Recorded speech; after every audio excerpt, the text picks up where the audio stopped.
Takjub dengan kehebatan tentara dari Gaza, perwira Israel akui kehebatan pertempuran gerilya pejuang Palestina.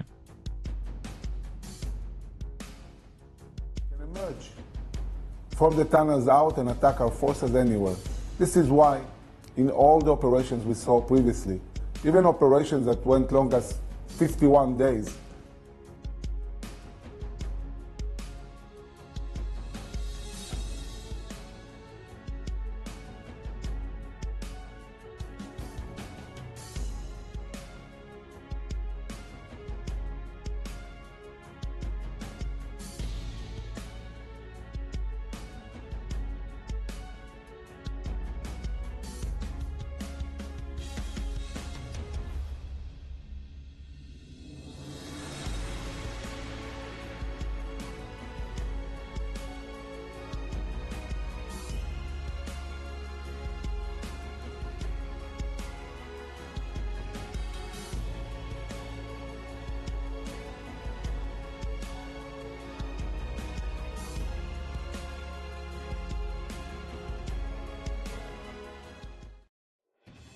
Seorang perwira Israel mengakui kehebatan para pejuang Palestina yang melakukan pertempuran gerilya melalui terowongan.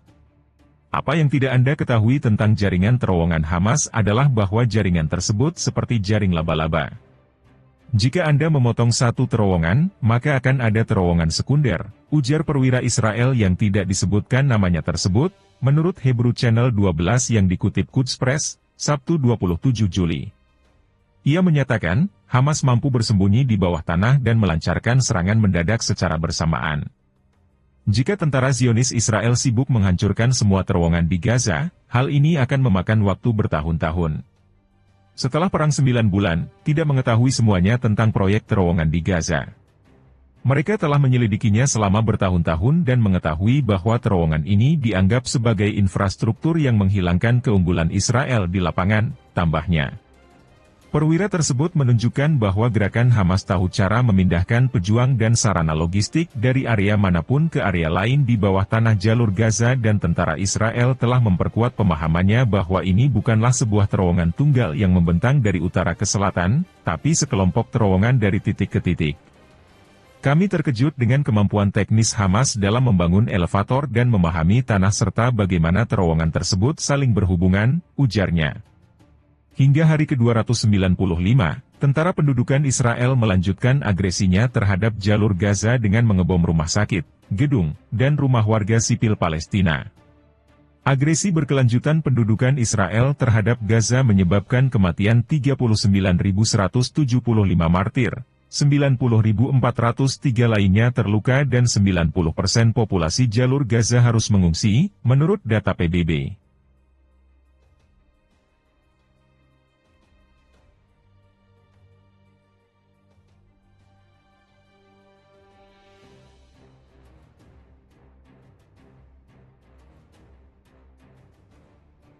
Pantesan bisa jebol Zionis, inilah 5 fakta gempuran Israel ke Yaman, salah satunya mendapat bantuan dari Arab Saudi.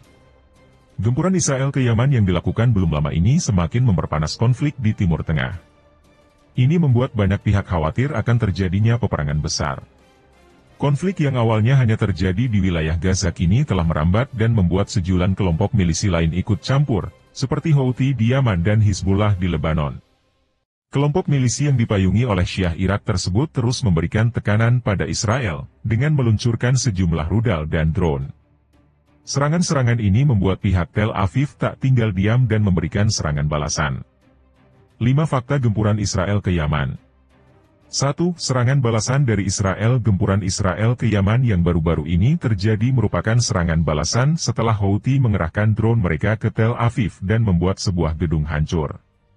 Serangan Houthi yang telah menewaskan 1 orang itu lantas membuat Israel harus mengerahkan jet tempurnya. Mengingat Tel Aviv memang selalu membalas setiap serangan sekecil apapun dampak dari serangan itu. 2. Serangan udara ke Pelabuhan Hodeidah. Dikutip dari BBC, Israel telah melakukan serangan udara di Pelabuhan Hodeidah di Laut Merah yang dikuasai Houthi di Yaman, sehari setelah sebuah pesawat tak berawak yang diluncurkan oleh kelompok tersebut menghantam Tel Aviv. Serangan udara itu menargetkan sebuah pembangkit listrik serta depot gas dan minyak di wilayah Pelabuhan Laut Merah Hodeidah, menurut seorang juru bicara Houthi dan 2 pejabat regional.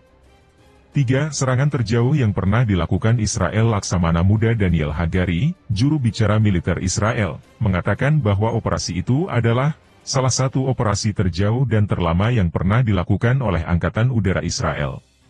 Disebutkan juga jika pelabuhan tersebut merupakan tempat persinggahan pasokan utama bagi Iran untuk menyalurkan senjata kepada sekutu-sekutunya, Houthi, di Yaman, yang telah menembakkan lebih dari 200 rudal dan pesawat nirawak ke Israel selama beberapa bulan terakhir.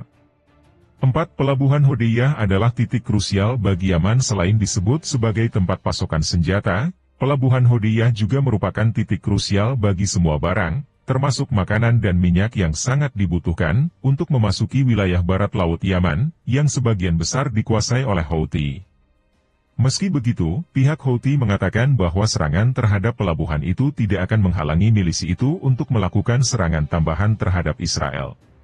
5. Arab Saudi memberi akses untuk Israel. Dikutip dari Middle East Monitor, Israel memberitahu jika Arab Saudi telah sebelum serangannya terhadap kota pelabuhan Hudaidah di Yaman pada hari Sabtu, dan Riyadh mengizinkan pesawat tempur pendudukan melewati wilayah udaranya untuk mengebom sasaran Houthi.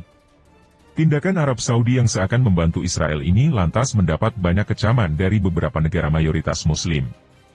Meski begitu, pihak Arab Saudi tetap menepis penjelasan dari Israel yang menyebut negaranya telah memberikan izin untuk jet tempur negeri Yahudi untuk melintas.